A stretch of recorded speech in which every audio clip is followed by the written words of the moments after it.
সকলকে স্বাগত। তোমাদের পরীক্ষা একেবারে কাছে এসে গেছে। এই সময় কিছু শেষ মুহূর্তের বিশেষ গুরুত্বপূর্ণ যে প্রশ্নগুলি হতে পারে, অর্থাৎ লাস্ট মিনিট সাজেশন বলতে আমরা যা বুঝি, সেটা নিয়েই আজকের ভিডিও। এই ভিডিওতে উচ্চ মাধ্যমিকের যে গদ্য এবং কবিতাগুলি বিশেষভাবে গুরুত্বপূর্ণ বলে আমার মনে হয়েছে এই বছরের জন্য, সেরকম কিছু প্রশ্ন বলে দেব।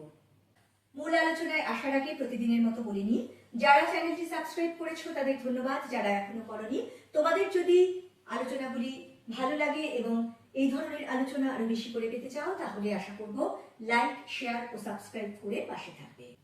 চলে আসছি আজকের মূল আলোচনায়। প্রথমে বলবো কোন কোন গদ্য এবং কবিতা এবছরের জন্য বিশেষভাবে ইম্পর্টেন্ট। দেখো, সে অর্থে কমন প্রশ্ন পেতে গেলে সিলেবাসের সব গদ্য এবং কবিতাই পড়া প্রয়োজন, কিন্তু একেবারে শেষ মুহূর্তে বিশেষভাবে দেখে যাওয়ার জন্য তো এতগুলো গদ্য এবং কবিতা বলে কোনো লাভ নেই। আমি তোমাদের এই বছরের জন্য বিশেষভাবে দেখে যেতে বলবো তিনটি গল্প: মানিক বন্দ্যোপাধ্যায়ের কে বাঁচে কে বাঁচায়, মহাশ্বেতা দেবী রচিত ভাত গল্পটি এবং সৈয়দ মুজতবা সিরাজ রচিত ভারতবর্ষ গল্পটি। আজকে আমি এই গল্পগুলি থেকে 5 থেকে 7টা বড় প্রশ্ন বা রচনাধর্মী প্রশ্ন বলে দেব, যেগুলি তৈরি করে গেলে আশা করা যায় তোমরা গল্প থেকে কমন প্রশ্ন পেয়ে যাবে। প্রথমে আসবো মানিক বন্দ্যোপাধ্যায়ের কে বাঁচে কে বাঁচায় গল্পটি প্রসঙ্গে। প্রথমেই বলবো প্রত্যেকটি গল্পের গুরুত্বপূর্ণ চরিত্রগুলি সম্পর্কে কিন্তু আসতেই পারে, অর্থাৎ গল্পের চরিত্র বিশ্লেষণ করা এভাবেও দেওয়া হতে পারে, বা কোনো বিশেষ লাইন তুলে সেই লাইনটির পরিপ্রেক্ষিতে বক্তার চরিত্র বিশ্লেষণ করো, এই ধরনের প্রশ্ন আসতে পারে, এগুলি কমন। এছাড়া প্রতিটি গল্পের ক্ষেত্রে নামকরণের সার্থকতা খুব গুরুত্বপূর্ণ একটি প্রশ্ন। প্রথম প্রশ্ন: দরদের চেয়ে ছোঁয়াচে কিছুই নেই এই জগতে, প্রসঙ্গ নির্দেশ করে কারণ অথবা তাৎপর্য ব্যাখ্যা করো। দ্বিতীয় প্রশ্ন: মৃত্যুঞ্জয়ের বাড়ির অবস্থা শোচনীয়, মৃত্যুঞ্জয়ের পরিচয় দাও, তার বাড়ির অবস্থা শোচনীয় হওয়ার কারণ কি ছিল। তৃতীয় প্রশ্ন: তার অভিজ্ঞতার কাছে কথার মারপ্যাঁচ অর্থহীন হয়ে গেছে, কার অভিজ্ঞতার কথা বলা হয়েছে, এ কথা বলার কারণ কি ছিল। চতুর্থ প্রশ্ন: মানব সভ্যতার সবচেয়ে প্রাচীন ও সবচেয়ে পচা ঐতিহ্য আদর্শবাদের কল্পনা, কোন প্রসঙ্গে এমন কথা বলা হয়েছে, এই গল্পটি অবলম্বনে এই ধারণার যথার্থতা বা সার্থকতা বিচার করো। পঞ্চম প্রশ্ন: কে বাঁচায় কে বাঁচে গল্পের নায়ক মৃত্যুঞ্জয়ের চিন্তা ভাবনাই তার করুণ পরিণতির জন্য দায়ী, গল্পটি অনুসরণে এই কথা কতখানি সত্য বলে তুমি মনে করো। এবারে আলোচনা করব মহাশ্বেতা দেবীর ভাত গল্পটি থেকে কি কি গুরুত্বপূর্ণ প্রশ্ন আসতে পারে সেই সম্পর্কে। প্রথম প্রশ্ন: ডাক্তাররা বলে দিয়েছে বলেই তো আজ এই যজ্ঞিহোম হচ্ছে, এই যজ্ঞিহোম কেন হচ্ছে সেই যজ্ঞের বিবরণ দাও। দ্বিতীয় প্রশ্ন: কিন্তু এমন দুর্যোগে ভগবানও কাঁথা মুড়ি দিয়ে ঘুমন বোধ করি, প্রসঙ্গ নির্দেশ করে তাৎপর্য ব্যাখ্যা করো। তৃতীয় প্রশ্ন: যা আর নেই, যা ঝড় জল মাতলার গর্ভে গেছে, তাই খুঁজে খুঁজে উৎসব পাগল হয়েছিল, দুর্যোগটির বর্ণনা দাও এবং এই দুর্যোগের ফলে উৎসবের জীবনে কি পরিবর্তন ঘটেছিল তার বর্ণনা দাও। চতুর্থ প্রশ্ন: তুমি কি বুঝবে সতীশবাবু, সতীশবাবু কে ছিলেন, কে কোন প্রসঙ্গে তার সম্পর্কে এই মন্তব্য করেছে।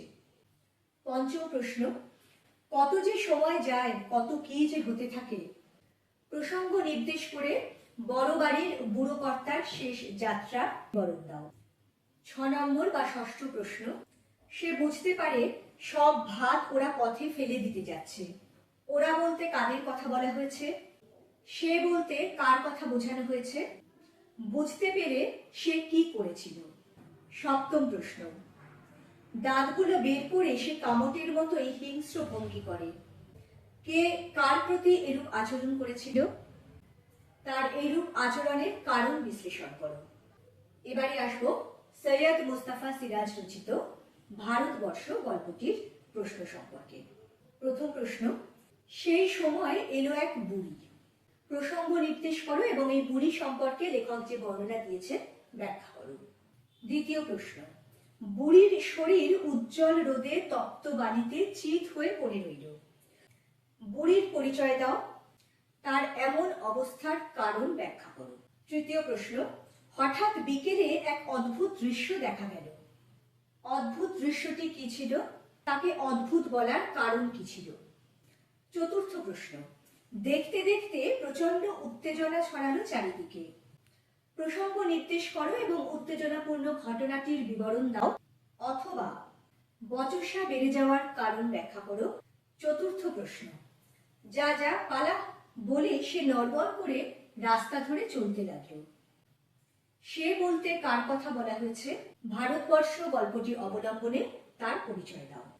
পঞ্চম প্রশ্ন, শেষ রোদের আলোয় সে দূরের দিকে ক্রমশ আবছা হয়ে গেল। কার কথা বলা হয়েছে? সমগ্র গল্পটি যাকে কেন্দ্র করে রচিত, এই গল্পে তার ভূমিকা নির্দেশ করো।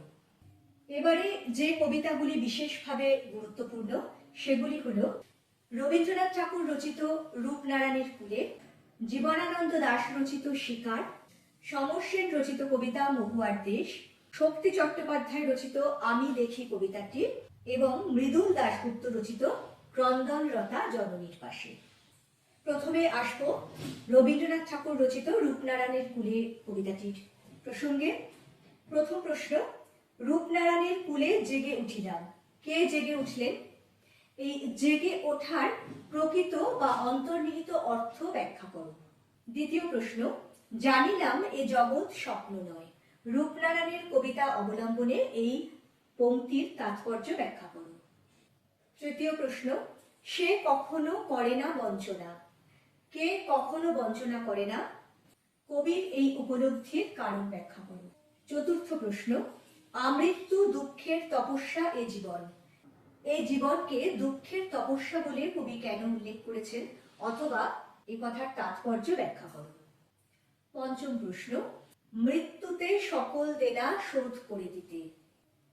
কিভাবে সে দেনা শোধ করা সম্ভব অথবা পংক্তিটির অন্তর্নিহিত অর্থ বা তাৎপর্য ব্যাখ্যা করো। এবারে আসবো জীবনানন্দ দাশ রচিত শিকার কবিতাটির প্রশ্নে। প্রথম প্রশ্ন, জীবনানন্দ দাশের শিকার কবিতায় প্রকৃতির অপরূপ সৌন্দর্য এবং তার বিপরীতে মানুষের হৃদয়হীন কদর্যতার যে প্রকাশ ঘটেছে তা নিজের ভাষায় বর্ণনা করো। দ্বিতীয় প্রশ্ন, শিকার কবিতায় কবি ভোরের প্রেক্ষাপটকে কিভাবে দুটি ভিন্ন অর্থে বা ভিন্ন ব্যঞ্জনায় ব্যবহার করেছেন তা ব্যাখ্যা করো। তৃতীয় প্রশ্ন, মোরগ ফুলের মতো লাল আগুন।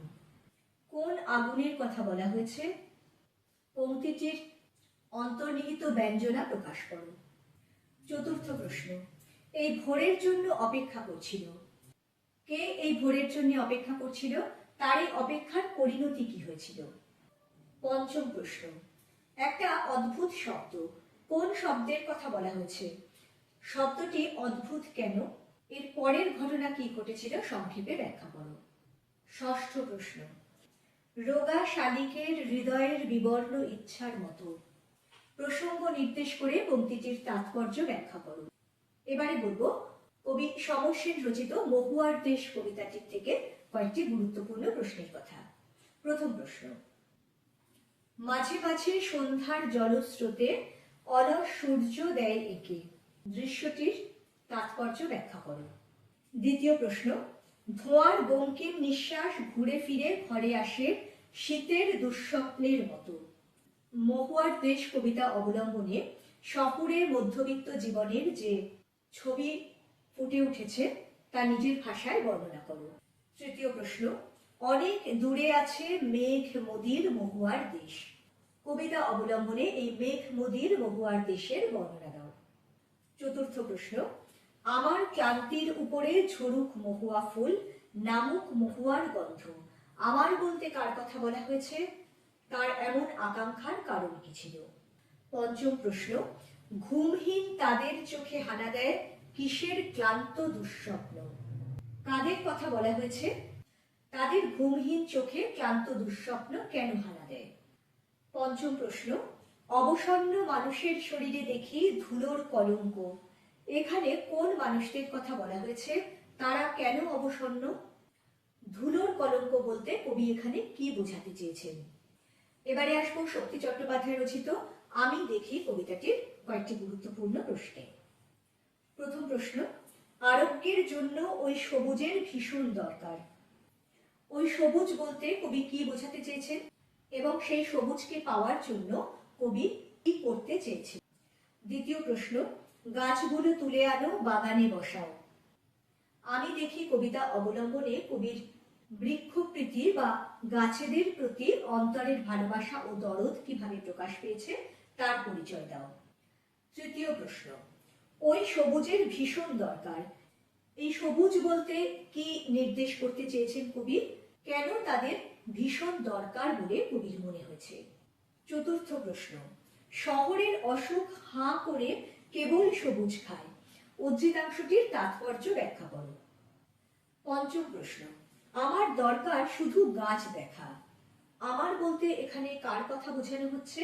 কেন তার গাছ দেখা প্রয়োজন? ষষ্ঠ প্রশ্ন, চোখ তো সবুজ চায়, দেহ চায় সবুজ বাগান। কবিতাটি অবলম্বনে এই উদ্ধৃতির তাৎপর্য ব্যাখ্যা করো। সপ্তম প্রশ্ন, বহুদিন জঙ্গলে যাইনি, বহুদিন শহরেই আছি। উদ্ধৃত পংক্তি দুটির মধ্যে দিয়ে কবির কোন মানসিকতা বা কোন ভাবনা প্রকাশ পেয়েছে তা আলোচনা করো।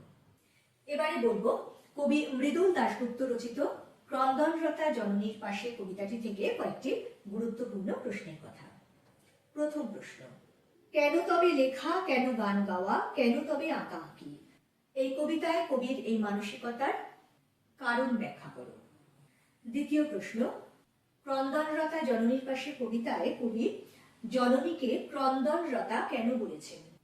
এই পরিস্থিতিতে তার কি করা উচিত বলে তিনি উল্লেখ করেছেন। দ্বিতীয় প্রশ্ন, নিহত ভাইয়ের সব দেহ দেখে নাই যদি হয় ক্রোধ। কবিতাটি অবলম্বনে উদ্ধৃতাংশটির তাৎপর্য ব্যাখ্যা করো। তৃতীয় প্রশ্ন, আমি কি তাকাবো আকাশের দিকে বিধির বিচার চেয়ে? কবির এমন কথা বলার কারণ বিশ্লেষণ করো। চতুর্থ প্রশ্ন, আমি তা পারি না। কে কি পারেন না? এই না পারার বেদনা তাকে কিভাবে আলোড়িত করেছে ব্যাখ্যা করো। পঞ্চম প্রশ্ন, কবিতায় জাগে আমার বিবেক আমার বারুদ বিস্ফোরণের আগে। উদ্ধৃতাংশটির তাৎপর্য ব্যাখ্যা করো। বন্ধুরা, চেষ্টা করলাম এবছরের উচ্চ মাধ্যমিকের অর্থাৎ 2025 সালের উচ্চ মাধ্যমিকের কয়েকটি নির্বাচিত বাংলা গল্প এবং কবিতা থেকে বিশেষ গুরুত্বপূর্ণ কিছু প্রশ্ন বলে দেবার।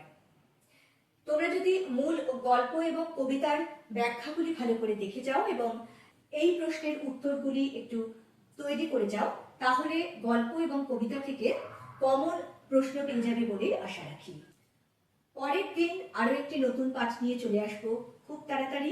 সঙ্গে সঙ্গে নোটিফিকেশন পেতে চাইলে সাবস্ক্রাইব করে বেল বাটনটি অন করতে ভুলো না। তোমাদের সকলের পরীক্ষা খুব ভালো হোক এই আশা নিয়ে আজকের ভিডিও শেষ করছি।